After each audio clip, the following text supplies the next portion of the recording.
Ahli forensik sedang memeriksa kuku Tang Monida, artis cantik Thailand, terkait fakta luka gores di tubuh 4 temannya yang diduga bekas goresan saat artis cantik Thailand itu melakukan perlawanan. Saat ini, ahli forensik telah memotong kuku Tang Monida dan sedang melakukan analisa lebih dalam di laboratorium. Pemeriksaan kuku Tang Monida muncul setelah viral di media sosial foto-foto yang menunjukkan 4 temannya, Por, Robert, Job dan Sen, semuanya memiliki luka gores di tubuh. Ini adalah luka-luka yang diduga oleh masyarakat Thailand adalah sebagai salah satu bentuk dugaan perlawanan dari Tang Monida kepada 4 teman-temannya tersebut. Dilansir dari YouTube Anjas di Thailand dengan judul Autopsi Kuku Tangmo Nida, sesuai dengan goresan di mereka. Part 31, dari keterangan berbagai pihak termasuk ahli forensik bisa didapatkan data-data dari kuku Tang Monida. Pertama, bisa saja ada kulit dari seseorang di situ. Kalau ada kulit dari seseorang, kemungkinan Tang Monida sedang mencakar atau melakukan perlawanan. Nantinya akan diketahui itu kulit milik siapa. Makanya pada saat awal kasus ini muncul, 5 saksi juga diminta untuk dilakukan tes DNA.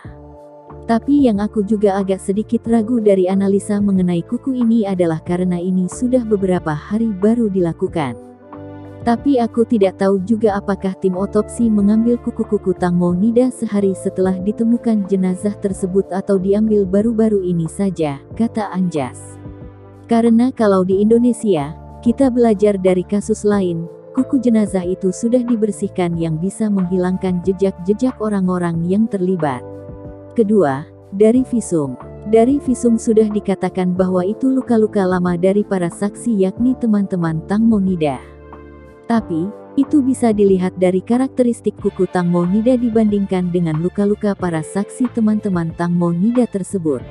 Apalagi ada 4 saksi yang mengalami luka yang sama. Apalagi, proses otopsi itu bukan kayak proses teknologi tinggi misalnya kita masukkan tangan seseorang kemudian akan langsung muncul data-datanya. Enggak, itu butuh proses analisa, butuh proses intelijen juga kecerdasan berpikir, kata Anjas. Harus dicek apakah luka cakaran itu memiliki diameter tertentu dengan ukuran tertentu dari kuku tersebut. Itu bisa dibandingkan dengan kuku Tang Monida. Kemudian juga data-data pembandingnya diintegrasikan dengan keterangan para saksi. Misalkan begini, Robert, kamu kenapa kok bisa ada luka bekas seperti itu? Oh, saya itu karena terkena mungkin pisau. Misalkan ya, dicek masih luka pisau.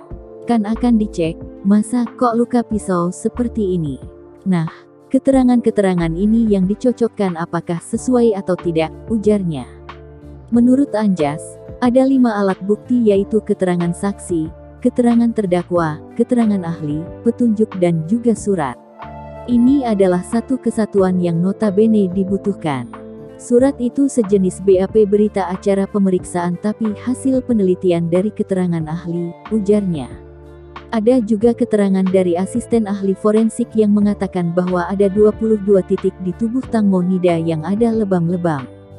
Tapi dari dokter forensik yang memimpin yang menjadi advisor di tim otopsi keduanya mengatakan kita hanya memeriksa 11 titik dengan alasan-alasan itu adalah yang paling krusial, katanya.